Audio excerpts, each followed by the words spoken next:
You were watching all of that and thinking, I'm done with the snow. We don't have good news for you.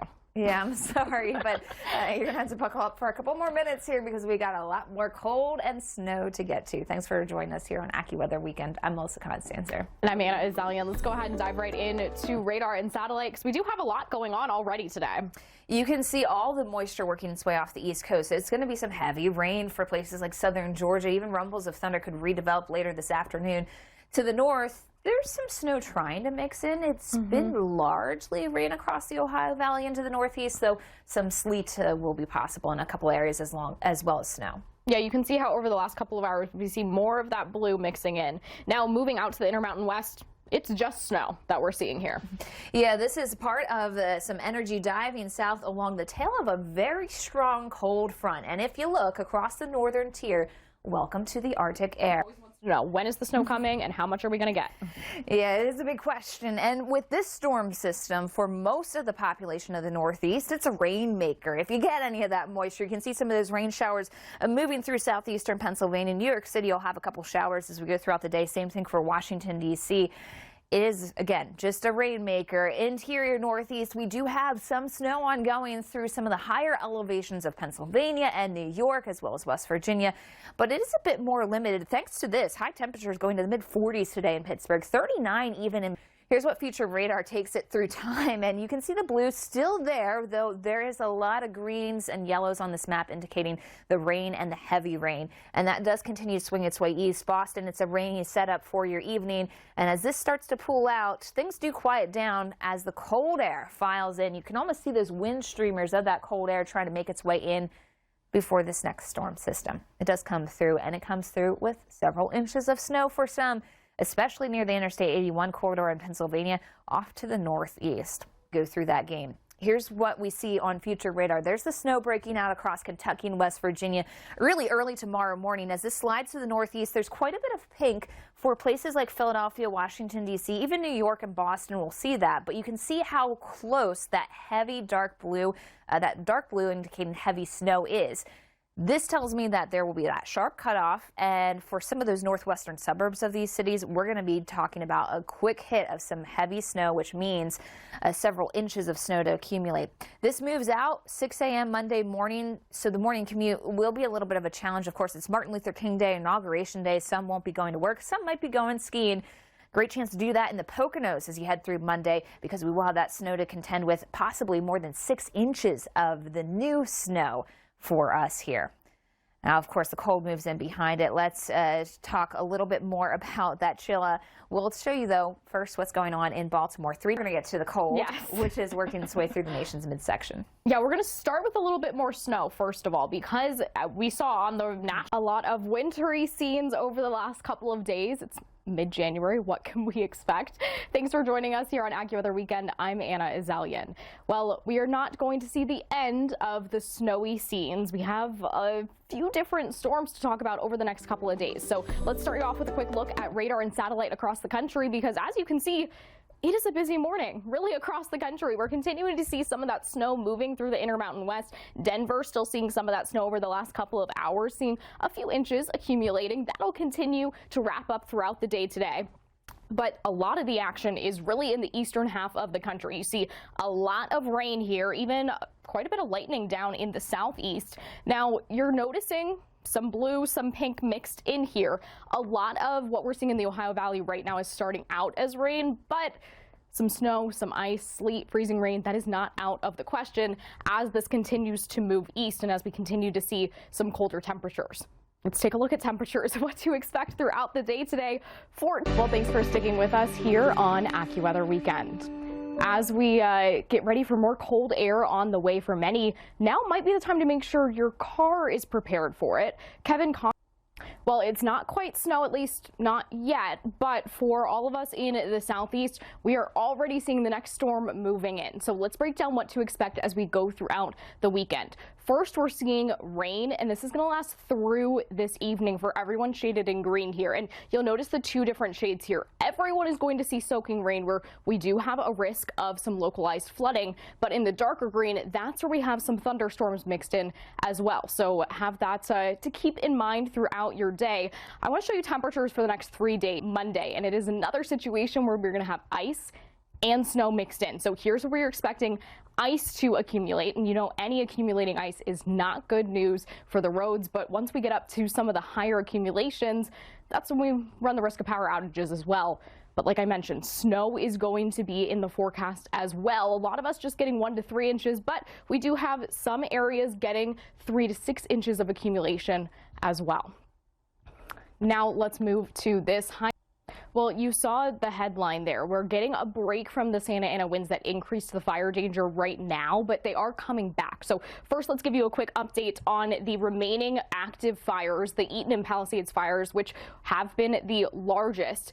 Firefighters have been able to make some progress on containment with both of these fires, but especially the Palisades went from about 11%, 15% containment to nearly 40% containment just in the last couple of days. So hopefully they're able to continue to make some progress today as we continue to see the onshore flow and higher relative humidity that has decreased the fire danger.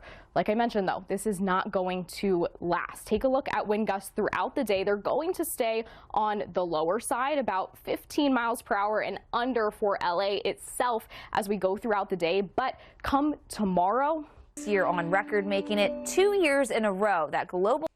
Of course, this week has been very tough, too, on the wildfire situation for California. They might have overcome a lot of the droughts, but we are still talking about a very dry, wet season, and there are some challenges with that. First up, though, at least for the meantime, we get this onshore flow increasing the relative humidity, so this is beneficial for them. However, anytime those winds shift offshore, which they will do so Monday into Tuesday, without rain, that chance for fire does go up, and there's not a lot of rain in the foreseeable future. Extreme cold temperature. And this may be a big problem in the south this week as we talk about this cold air getting right to the Gulf Coast. That means for those that are in mobile homes, for example, and you have more air exposed to those pipes, a big challenge is we talk about those numbers falling below freezing, possibly for more than just an hour or two. In fact, 20s will be found as lows. Let's talk about Monday's highs. The afternoon top temperature we hit is 29, and on top of it all, we're talking snow. Snow along those Gulf Coast beaches. You can see the 1+ inch range here for Houston, towards 3 inches there, and through parts of southern Alabama. We're also going to be picking up 1 to 3 inches of snow.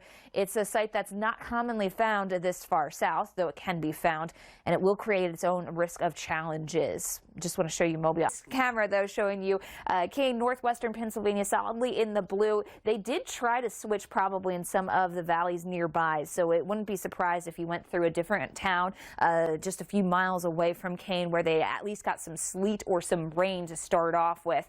As this works its way across the northeast, there's not a ton of moisture. It's not going to be a line of rainfall, but what it does do is provide that chance for snow for the higher elevations. If you're lower in elevation, though, it is a rainmaker anywhere along the I-95 corridor from Washington. A lot of rain, but we're starting to see some of that cold air maybe catch up to the storm system and try to ingrain in a little bit. But the moisture is departing while it does so. So there's that line of cold air blasting in over Michigan. Ahead of it, here's where the moisture is. It's all rain again for the I-95 corridor. And as this leaves, heading into this evening, look what's on the backside of it. The new storm brewing doesn't have much moisture yet, but it is going to lead to some trouble. And this is going to be the snowmaker for the I-95 corridor this weekend. Mostly, though, it's Interstate 81. So as you get just inland here, that's where some of the biggest challenges with the highest snowfall totals will be occurring for a few locations. Let's break down how things go. And for a while, we were thinking Buffalo, you're just on the firing up over Kentucky, West Virginia, and into Pennsylvania. Baltimore, you're on that mixing line, and you will still get in on some of the snow as it slides its way off towards the northeast. The dark blues come in just inland from the I-95 corridor, but either way, just a few miles shift of that, and you can tell it will make a big difference as to how much snow piles up. Boston, there will probably be some mixing on the onset before some of that cold air kicks in on the backside. This storm, by the way, goes out fairly quickly Monday morning, so if you do have a morning commute, expect it to take a little time. There will be some strong winds and a lot of cold air on the backside. 1 to 3 inches of snow is where we're at for the coastline. As you get to places like Philadelphia, it's 1 to 3 inches. New York City, 2 to 4 inches for you. Washington, D.C. The cold is settling in. Take a look at AccuWeather real field temperatures for Monday morning. All of these areas in purple they're looking at real field temperatures well below zero. In these ranges, this is when we start to talk about really dangerous cold. Hypothermia, frostbite, things like that really start to come into play. But I do also want to point out the southern U.S. I mean, this goes all the way to the Gulf Coast, not quite below zero, but in much colder temperatures than what we are used to in this part of the country. And it is not just for Monday.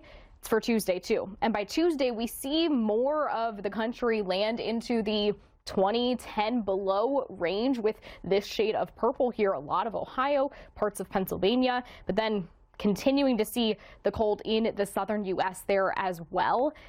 And Wednesday, we're stuck with this as well. Things start to get a little bit better. We start to see temperatures rebound a little bit, but still quite a few of us that are in AccuWeather real field temperatures below zero. A lot of us in the 0 to feels like 30-degree range as well. So be prepared for the cold. If you can stay inside more than get outside, that is the way to go. But if you have to be outside, make sure you are dressing for it because you do not want to be dealing with hypothermia and frostbite, especially these areas that are in those real field temperature ranges well below zero.